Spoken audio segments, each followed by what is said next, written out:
MCQ multiple choice question তোমালোকে দেখিলে ভয় লাগে হয়নে তো আমি বহুত সহজভাৱে এই মাল্টিপল চইচ কুৱেশ্যনখিনি কেনেদৰে সমাধান কৰিব পাৰোঁ আজি মই লৈছো তোমালোকৰ বাবে 10টা এনেকুৱা মোস্ট ইম্পৰ্টেন্ট MCQ য'ত মই তোমালোকক সহজভাৱে দেখুৱাই দিম কেনেদৰে MCQ আমি সমাধান কৰিব পাৰোঁ লগতে তোমালোকে চেনেলটো লাইক আৰু সাবস্ক্ৰাইব কৰা কাৰণ লাইক বহুত কম সাবস্ক্ৰাইবো বহুত কম উপায় নাই তোমালোকৰ কাৰণে কষ্ট কৰি আছো তো কোৱেশ্যন নম্বৰ 1 সোৱা যে তলৰ কোনটো পৰিমেয় সংখ্যা এটো কোৱেশ্যন তোমালোকে আহিব কোনটো পৰিমেয় সংখ্যা নহয় কোনটো পৰিমেয় সংখ্যা হয় তো পৰিমেয় সংখ্যাৰ কনসেপ্ট একদম ক্লিয়াৰ লাগিব মোৰ ভিডিও কিটা আগত মই দিছো হেবিলাক চাই লবা তো পৰিমেয় সংখ্যা মানে কি হয় যিবিলাক আমি p/q আকাৰত প্ৰকাশ কৰিব পাৰো আৰু বেলেগ বেলেগ শৰ্ত আছে হেবিলাক মই পিছত আলোচনা কৰিম তো এটা ডাইৰেক্টলি যাও পাই থাকে তো পৰিমেয় সংখ্যা নহব कैंसिल इसको कैंसिल कर दो है ना तबिছত √2/√6 अच्छा √6 কেনেকে পৰিমেয় সংখ্যা হ'ব পাৰে তো ইয়াৰ লগত আমি একো কটাকটি সম্বন্ধ ইয়াৰ লগত নাপাওঁ তো নেক্সট আও c লৈ তো c তো সোৱা √2/√8 √2/√8 ইকুৱেল টু আমি ইয়াক কেনেদৰে বনাব পাৰো সোৱা √2 হ'ল নে √8 ক আমি কেনেদৰে লিখিব পাৰো যে √4 into 2 নহয় নে ইকুৱেল টু √2 হয় নে √4 মানে কিমান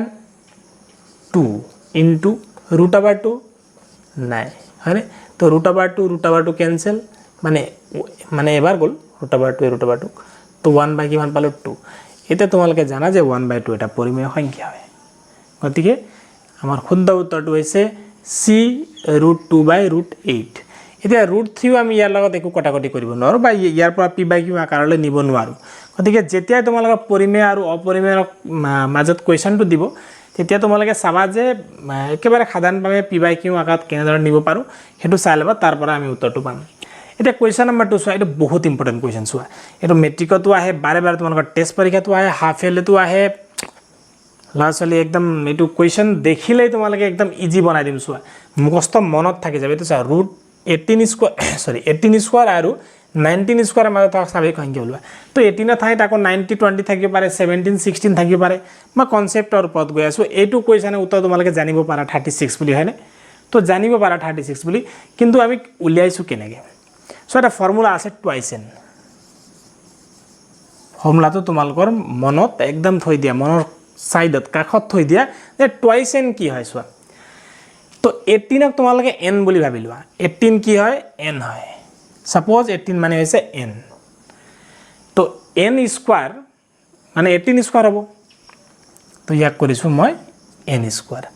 আৰু ইয়াৰ ঠিক পিছৰটো সংখ্যা কি হ'ব কোৱা n + 1 স্কয়াৰ মানে n ৰ লগত 1 যোগ দিম মানে n ৰ লগত 18 n তালত 1 যোগ দিয়া কিমান হ'ব 19 মানে 19 স্কয়াৰ তো ইয়াত কিমান হ'ব এটো 18 স্কয়াৰ হল ধৰা n মানে 18 ধৰিলো তো 18 স্কয়াৰ আৰু n + 1 মানে 19 স্কয়াৰ তো এইবিলাক ক্ৰমিক সংখ্যাৰ লগত যেতিয়া স্কয়াৰ থাকিব তেতিয়া ইহতৰ মাজত স্বাভাৱিক সংখ্যা অৰ্থাৎ 18 স্কয়াৰ কৰিলে কিমান সংখ্যা হ'ব তাৰ পিছত 19 স্কয়াৰ কৰিলে কিমান সংখ্যা হ'ব তাৰ পৰা আকৌ বিয়োগ কৰিব লাগিব বহুত দীঘল হৈ যাব তো ইমান সময় আমাৰ লগত নাই তো আমি ফৰ্মুলা লৈছো টুৱাইস n কি ফৰ্মুলা টুৱাইস n যেটো তুমি n বুলি ধৰিবা ধৰা মই 18 ক n বুলি ধৰিছো তো 18 স্কয়াৰ হৈ গল হলে তো এই 18 স্কয়াৰ আৰু 19 স্কয়াৰৰ মাজৰ স্বাভাৱিক সংখ্যাবিলাক উলিয়াবলৈ তোমালোকে ফৰ্মুলা এপ্লাই কৰিব লাগিব টুৱাইস n তো অৰ্থাৎ 2 * n কিমান লৈছিলো 18 নহয় ইকুৱেল টু কিমান 36 পুনে পুনে উত্তৰ 36 এটো ৰিভিজনৰ ইকুৱেশ্যন হয় বুজি পাইছা না এতিয়া তোমালোকে মোক কোৱা 21 স্কয়াৰ আৰু 22 স্কয়াৰৰ মাজত কিমান আছে ধৰি পাইছে নে তো ইয়াত 21 মানে হৈছে n তো আমি কি কলে টুৱাইস n কৰিব লাগিব 2 * 21 কিমান হ'ব 21 * 2 42 কিমানটা আছে 42 টা আছে বুজি পালা তো ফৰ্মুলা মনত থৈ দিয়া বস তাৰ পিছত চাও কুৱেশ্যন নম্বৰ 3 x² - 9 শূন্য দুটাৰ পূৰণফল এছো ইয়াত পূৰণফল আহিছে তো যোগফল আহিব বুজি পাইছানে তো পূৰণফল আৰু যোগফল বহুপদ এটা পূৰণফল আৰু যোগফল উলিয়াবলৈ আমি অনুশীলনী 2 নম্বৰ অনুশীলনীত আমি পাই আহিছোঁ নহয়নে তো শূন্যকেইটা যোগফল এটা পূৰণফল এটা ফৰ্মুলা আছে যে চি বাই এ তোমালোকে ইতিমধ্যে শুনিছা চি মানে হৈছে ধ্ৰুৱক পদ এ মানে হৈছে এক্স স্কোৱাৰ সহগ বুজি পালা না তো চি বাই এ যদি আমি কৰি দিওঁ নহয় পোনে পোনে পূৰণফল উলিয়াব লাগিব এই শূন্যবিলাকৰ এই বহুপদটোৰ আমি শূন্য উলিয়াব নালাগে তাক আকৌ পূৰণফল কৰিব নালাগে একো কৰিব নালাগে মাত্ৰ ফৰ্মুলা ইউজ কৰিবা চি বাই এ যেতিয়া পূৰণফল বুলি কয় ফৰ্মুলা হ'ল চি বাই এ আৰু যোগফল বুলি ক'লে মাইনাছ বি বাই এ ডাইৰেক্ট ফৰ্মুলা পাতিবা কুৱেশ্যন ইয়াত থকা মানখিনি ইয়াত পাতি দিব ওলাই যাব এতিয়া চোৱা ধ্ৰুৱক পদ কিমান দিয়া আছে -9 দিয়া আছে তো -9 পাতি দিয়া এ মান কিমান দিয়া আছে কোৱা এ মানে আছে এক্স স্কোৱাৰ সহগ তোমালোকে পাই আহিছা তেতিয়াহ'লে 1 ইকুৱেল টু কিমান -9 তো -9 ক'ত আছে এইটো শুদ্ধ উত্তৰ তাৰপিছত 4 নম্বৰ কুৱেশ্যনটো হৈছে 2 নট এইটো ওপৰত যদি 0 থাকে তেতিয়াহ'লে আমি ইয়াক কি বুলি কওঁ নট বুলি কওঁ 2 not 3 not into 4 not equal to কিমান হ'ব বুজি পাইছানে তো তোমালোকে এটা কথা মনত ৰাখিবা যিহৰ ওপৰতো নট থাকক কিয় এ নট ইকুৱেল টু 1 হয় তো 100ৰ ওপৰতো যদি নট থাকে তেতিয়াহ'লে কিমান হ'ব 1 হ'ব যিমান সংখ্যাৰ ওপৰত থাকিব 1 নট থাকিলে 1 তো 2 নট মানে হৈছে 1 ইনটু 3 নট মানে হৈছে 1 ইনটু 4 নট মানে হৈছে 1 তো 1 1 1 1 ইকুৱেল টু কিমান হ'ব 1 হ'ব ক্লিয়াৰ এতিয়া কুৱেশ্যন নম্বৰ 5 চোৱা 5 বহুত ইণ্টাৰেষ্টিং হয় তোমালোকে চা ভালদৰে চাবা হা 5 বহুত ইণ্টাৰেষ্টিং হয় তোমালোকে ভালদৰে চাবা √17424 বাহ ৰুটৰ ভিতৰত কিমান দীঘলীয়া লাইন চোৱা ইকুৱেল টু কুৱেশ্যন মাৰ্ক দিয়া আছে এটা কোনটো হ'ব তল কৈছে মানে এই সংখ্যাটোৰ বৰ্গমূল কিমান বুলি সুধিছে পোনে পোনে তো 12 হ'ব 12 144 সৰু তৃতীয় শ্ৰেণীৰ ল'ৰা ছোৱালী জানিব যে 12 ইয়াৰ বৰ্গমূল নহয় তাৰপিছত চোৱা 12 নহয় 12 কেনসেল আৰু এটা সৰু সংখ্যা দিয়া আছে 11 তো 11 কিমান 121 নো তো বিগ নো এটো নহব কেতিয়াও তো আমাৰ ডাউট ক'ত আছে এই দুটাত আছে তো যে কেবিসিত যে 50-50 কৰে তো 50-50 মই কৰি ললো ইয়াত আৰু দুটা অপচন আছে 132 আৰু 1452 মানে 1452 এতিয়া সব দুটা ভিতৰত তোমালোকক এনেকুৱা লাগি আছে নে এইটো হ'ব নিচিনা লাগি আছে ন চোৱা ইয়াত কথা এটা আছে যে ইয়াত 1400 আছে নহয় আমি কৰিব না লাগে ইমান ডাঙৰ আমি বৰ্গমূল নোলাও এটা বৰ্গমূল উলাও বুলি কলে এতিয়া 17424 ক আকৌ 2 ৰে হৰণ কৰি তোমালোকে ভাগৰি যাবা হিমান কৰিব না লাগে এটাই তোমালোকে অপচন বিলাকৰ পৰা উত্তৰ উলিয়াব পাৰিবা সো 1452 আছে না 1452 তো 1000 ক যদি তুমি স্কয়াৰ কৰা ধৰি ল ইয়াৰ মানটো হৈছে 1000 কিমান ওলাব ইমান 1 10 হাজাৰ অযুত লাখ 10 লাখ ওলাব 1 10 হাজাৰ অযুত লাখ 10 লাখ 1000 ক স্কয়াৰ কৰিলে 10 লাখ বুজি পাইছানে তেতিয়ালে 1452 ক স্কয়াৰ কৰিলে কিমান ওলাব বহুত বেছি ওলাই যাব 17000 হ'ব জানো নহব তেতিয়ালে কি হ'ব ৰাইট আনসাৰ 132 কৰিবই না লাগে আমি তোলা কিছুমান বস্তু আমাক অপচনতে দিয়া থাকে তাৰ পৰা আমি উলিয়াব পাৰো এটা কোৱেশ্চন নম্বৰ 6 লে যাও 6 কি দি আছে কোৱেশ্চন নম্বৰ 6 যদি p সমানুপাত q আৰু p = 6 হলে q = 30 হ'ব এতিয়া p = 2 তেন্তে q ৰ মান কিমান কোৱেশ্চনত চোৱা p সমানুপাত q বুলি দিয়া আছে এতিয়া সমানুপাত চিন মান তোমালোকে জানা যে এটা বাহিলে আনটো একে অনুপাতত বৃদ্ধি পাব আৰু এটা যদি কমে তেতিয়ালে আনটো একে অনুপাতত কমিব এতিয়া চোৱা p ৰ মান দিয়া আছে 6 তেতিয়ালে q কিমান হল 30 হল অৰ্থাৎ 6 5 গুণ কিমান হল 30 অৰ্থাৎ 5 গুণ বাঢ়িছে q বুজি পাইছানে তেতিয়ালে p = যদি 2 হয় তেতিয়ালে ইয়াত যদি 5 গুণ বাঢ়িছে তেতিয়ালে একে অনুপাততে ইয়াতো 5 গুণ বাঢ়িব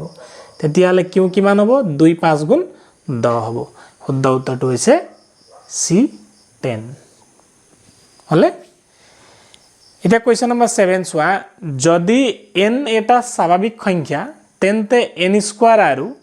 n+1 স্কয়াৰ মাজৰ কিমানটা স্বাভাৱিক সংখ্যা থাকিব ক্ৰমিক সংখ্যাৰ মাজত কিমানটা স্বাভাৱিক সংখ্যা থাকে টুৱাইস n সংখ্যক স্বাভাৱিক সংখ্যা থাকিব বুজি পালানে আগতে আমি কৰি দেখুৱাইছো তেতিয়ালে শুদ্ধ উত্তৰটো হ'ব অপচন A কোৱেশ্চন নম্বৰ 8 চোৱা তলৰ কোনটো যুগ্ম সংখ্যাৰ বৰ্গ বুলি কৈছে যুগ্ম সংখ্যাৰ বৰ্গ অৰ্থাৎ এই সংখ্যাবিলাকত এই সংখ্যাবিলাকত কোনটো সংখ্যা যুগ্ম সংখ্যাৰ বৰ্গ অৰ্থাৎ কোনটো বৰ্গৰ বৰ্গমূল এটা যুগ্ম সংখ্যা বুলি আমাক কৈছে এতিয়া চোৱা ইয়াত শেষৰ অংকটো চাবলৈ 1 আছে নহয় তো 1 গুণ 1 হ'ব বৰ্গ কৰোতে নহয় নে তেতিয়ালে এটো কি হ'ব যুগ্ম নহয় অযুগ্ম সংখ্যা হ'ব ইয়াত চোৱা 5 আছে 5 5 গুণ 25 হ'ব গতিকে হেতু অযুগ্ম সংখ্যা হ'ব সি নম্বৰটো চোৱা 9 আছে 9 কেতিয়া হ'ব 3 3 গুণ 9 হ'ব মানে আমি বৰ্গ কৰি চাব লাগিব তাৰপিছত আছে 6 তো 6 6 গুণ কিমান 36 তেতিয়ালে এই ডি টো হ'ব যুগ্ম সংখ্যাৰ বৰ্গ কিয়নো ইয়াৰ শেষত কি আছে যুগ্ম সংখ্যা আছে যদি শেষত যুগ্ম সংখ্যা থাকে তেতিয়ালে হেতু যুগ্ম সংখ্যাৰ বৰ্গ হ'ব আৰু যদি শেষত অযুগ্ম সংখ্যা থাকে তেতিয়ালে হেতু অযুগ্ম সংখ্যাৰ বৰ্গ হ'ব বুজি পালা কাৰণ 6 6 গুণ 37 হৈ আছে তো 26 হ'ব ইয়াৰ কি বৰ্গমূল 26 * 26 কৰিলে পাবা 576 তো 26 এটা কি হয় যুগ্ম সংখ্যা কোৱেশ্চন নম্বৰ 9 ত দুটা যুগাত্মক অখণ্ড সংখ্যা a আৰু b দিয়া থাকিলে এনে দুটা অদ্বিতীয় সংখ্যা q আৰু r থাকিব যাতে a = bq + r যত এতিয়া চাবা এটো হৈছে ইউক্লিডৰ বিভাজন প্ৰমেয়িকা তোমালোকে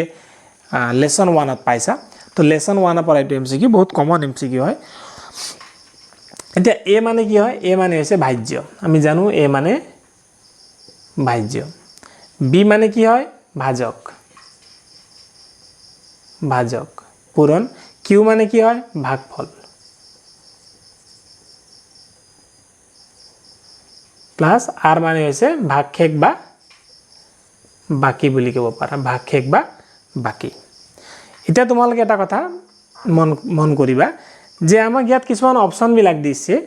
সেই অপচন বিলাকৰ ভিতৰত কোনটো ইয়াত প্ৰযোজ্য হ'ব বুলি কৈছে তো ভাজ্য = ভাজক পূৰণ ভাগফল যোগ ভাগশেষ নহয় নে মই এটা সৰু এক্সাম্পল এটা লৈছো যে তোমালোকে হৰণ কৰিব লাগে 3 ৰে 10ক চাই লবা একেবাৰে সৰু এক্সাম্পল তোমালোকে ইয়াৰ পৰাই ক্লিয়াৰ হৈ যাব বস্তুটো 3 ৰে 10ক যেতিয়া হৰণ কৰিবা কেবাৰ যাব 3 3 গুণ যাব 9 থাকিব কিমান 1 তো এই সংখ্যাটো কি হয় a হয় মানে ভাজ্য হয় এই 3 সংখ্যাটো কি হয় b হয় বুজি পালা না যেহেতু আমি ভাগ কৰিছো হেতু হৈছে ভাজক ভাগফল কিমান পালো ভাগফল q 3 আৰু ভাগশেষ হৈছে r এতিয়া চাবা আমাক অপচন কিছুমান দিয়া আছে ইয়াৰ ভিতৰত 1 নম্বৰটো হৈছে যে এই r ৰ মানটো শূন্যতকৈ ডাঙৰ হ'ব পাৰে বা শূন্যৰ সমান হ'ব পাৰে বুলি কৈছে এই চিনটোৱে কি বুজাইছে যে r ৰ মানটো শূন্যতকৈ ডাঙৰ হ'ব পাৰে বা শূন্যৰ সমান হ'ব পাৰে কিন্তু কি হ'ব বিতকৈ সৰু হ'ব লাগিব এতিয়া তোমালোকে ইয়াত মন কৰা আৰু এটা কোৱেশ্চন লৈছো 3 ৰে 9 হৰণ কৰিছো 3 বাৰ হৈছে 9 হৈছে ভাগশেষ 0 3 ৰে যেতিয়া আমি 10 হৰণ কৰিছিলো 3 বাৰ গল থাকিলে 1 বুজি পালানে এতিয়া এই r ৰ মানটো এই বিতকৈ সৰু হৈছে নে 3 তকৈ 1 সৰু গতিকে বিতকৈ সৰু হৈছে আকৌ কি হৈছে এই r ৰ মানটো 3 তকৈ ইয়াত সৰু হৈছে বুজি পালানে 3 তকৈ সৰু মানে 0 হৈছে গতিকে r ৰ মানটো কেতিয়াবা 0 থাকিব পাৰে মানে ভাগশেষ কেতিয়াবা 0 ওলাই বা কেতিয়াবা সংখ্যা ওলাই কিন্তু কি হ'ব এই বিতকৈ ভাজকতকৈ সৰু হ'ব লাগিব কাৰণ যদি ডাঙৰ ওলাই তেতিয়ালে আকৌ হৰণ যাব বুজি পাইছা নাই গতিকে এই অপচনটো হৈছে আমাৰ শুদ্ধ অপচন গতিকে ইয়াৰ পৰা এমসিকিউ এটো কোৱেশ্চনৰ পৰা আহে এতিয়া কোৱেশ্চন নম্বৰ 10 এতিয়া এই কোৱেশ্চনটো দেখাৰ লগে লগে তোমালোকে ভয় নাখাবা এই চিহ্নটো কয় ঘনমূল বুজি পালানে এতিয়া আমাক পুনে পুনে মই যদি ইয়াৰ একেবাৰে সহজ অৰ্থত বুজাই দিও তেতিয়ালে 1000 ৰ ঘনমূল উলিয়াবলৈ দিয়া আছে যেনেকৈ বৰ্গমূল উলিয়াবলৈ √over থাকে তেনেদৰে এই চিহ্নটো 3 বুজি পালানে এটো হৈছে ঘনমূলৰ চিহ্ন এতিয়া ঘনমূল মানে কি হয় তোমালোকে জানা 1000 = কি হয় 10 কিউব নহয় নে মানে 3টা 10 যদি 10 * 10 * 10 কৰো তেতিয়ালে 10 কিউব হ'ব গতিকে